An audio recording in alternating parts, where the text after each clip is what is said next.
오늘부터는 죄인들과 성도들을 향한 메시지라는 제목으로 설교했던 찰스 스펄전 목사님의 설교를 통해서 이사야 30장 15절의 말씀을 함께 읽고 묵상하겠습니다.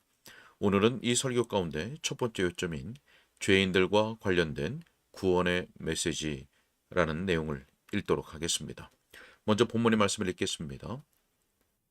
주 여호와 이스라엘의 거룩하신 이가 이같이 말씀하시되 너희가 돌이켜 조용히 있어야 구원을 얻을 것이요 잠잠하고 신뢰하여야 힘을 얻을 것이거늘 너희가 원하지 아니하였도다. 아멘. 설교 내용을 읽도록 하겠습니다. 형제들이여, 믿음이란 마음의 밭에서 무성하게 자라기 어려운 외래종 식물과도 같습니다. 그것은 자연적으로는 그곳에서 자라지 않으며 은혜로서 심겨져야만 합니다.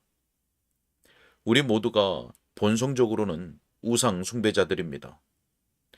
우리는 눈으로 쳐다볼 수 있는 무언가를 원하며 심지어 예배에 있어서도 그러합니다. 하나님께서 그것을 가장 강력한 어조로 우리에게 금지하셨음에도 불구하고 우리는 그러합니다.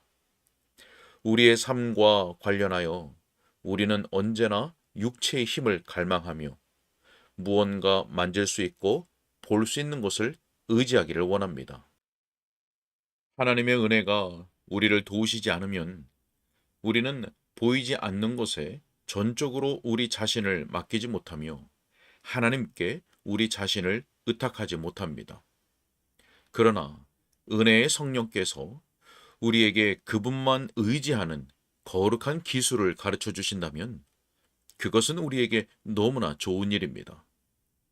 그럴 때 우리의 영혼은 물질주의와 이기심과 자기 신뢰와 두려움과 놀람과 당황을 초월하여 높이 고양될 것이고 힘과 능력과 평화의 상태로 들어갈 것입니다.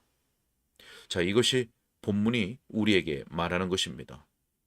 돌이켜 조용히 있어야 구원을 얻을 것입니다. 잠잠하고 신뢰하여야 힘을 얻을 것입니다. 사내립의 시대에 하나님의 옛 백성들에게 그랬던 것처럼 우리에게도 마찬가지입니다. 이 원리는 언제나 유효합니다. 하나님을 의지하는 믿음은 우리를 구원과 힘을 얻는 상태로 이끌어 줍니다. 자, 첫째로 여기에 죄인들의 구원과 관련된 메시지가 있습니다. 너희가 돌이켜 조용히 있어야 구원을 얻을 것이라. 저 먼저 하나님께 돌이키는 문제를 다루면서 여러분에게 몇 가지 질문을 하겠습니다. 여러분은 탕자처럼 행동해 왔습니까? 여러분은 아버지의 집으로부터 얼마나 멀리 떨어져 있습니까? 여러분의 신나는 날들은 다 끝났습니까? 돈을 모두 소비했습니까? 여러분의 힘은 모두 사라졌습니까? 소위 여러분의 친구들이라고 하는 이들이 여러분을 버렸습니까? 지금의 처지가 매우 낮아졌습니까? 그 땅에 심한 기근이 있으며 궁핍해지기 시작했습니까? 여러분이 해야 할 일은 한 가지입니다. 그것은 돌이키는 것입니다.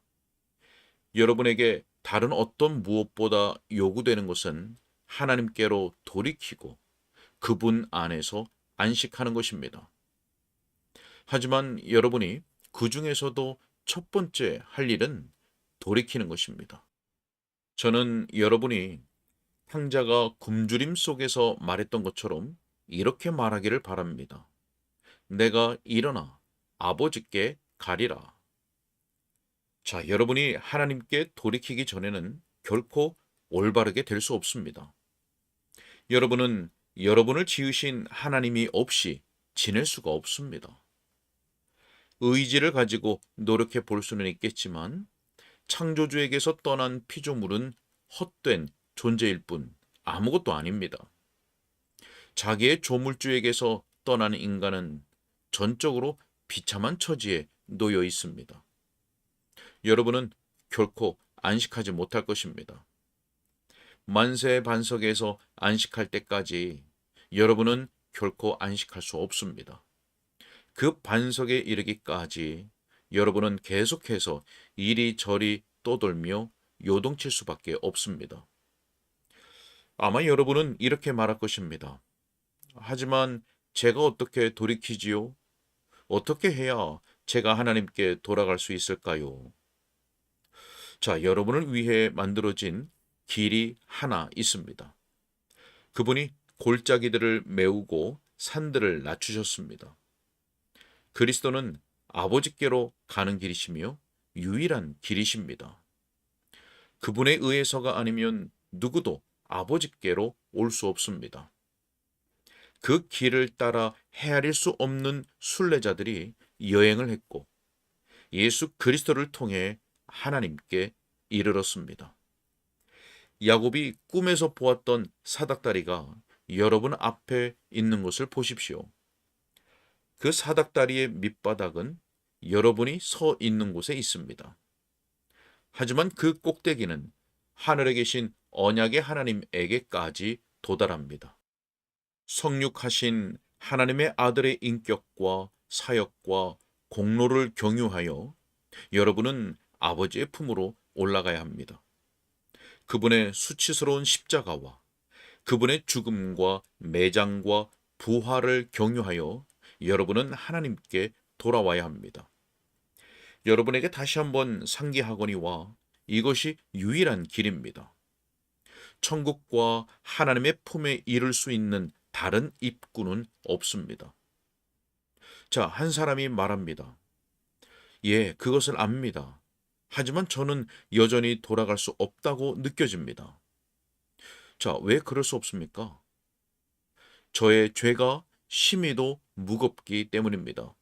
제가 만약 그것을 떨쳐버릴 수 있다면 그때 돌아가겠습니다. 자, 나의 친구요. 그것은 하나님께로 돌아가는 길이 아닙니다. 만약 당신이 스스로의 노력으로 어떻게든 죄를 제거함으로써 하나님께 돌아가려 한다면 당신은 자기를 의롭게 여기고 자랑하게 될 것입니다. 하지만 그분께 돌아가는 올바른 길은 탕자가 돌아갔던 바로 그 길입니다. 탕자가 돌아와서 처음으로 했던 말은 이것입니다. 아버지, 내가 하늘과 아버지께 죄를 지었사오니 지금부터는 아버지의 아들이라 일컬음을 감당하지 못하겠나이다. 당신의 죄를 온전히 고백함으로써 하나님께 돌아오십시오. 그분의 존엄하면서도 자애로우신 존전에서 지난날의 많은 죄와 슬픈 이야기들을 속삭이십시오. 그분의 율법을 어긴 죄들, 그분의 복음을 거부한 죄들, 빛을 거역한 죄들, 무지의 죄들, 그분과 그분의 아들과 성령을 거슬렀던 죄들을 아뢰십시오. 죄의 짐을 진 사람이요, 두려움으로 가득한 이여, 하나님께로 돌아오십시오.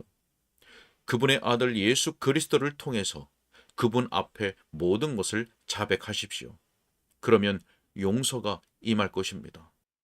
그분의 말씀에 이렇게 기록되었기 때문입니다. 자기의 죄를 숨기는 자는 형통하지 못하나 죄를 자백하고 버리는 자는 불쌍히 여김을 받으리라.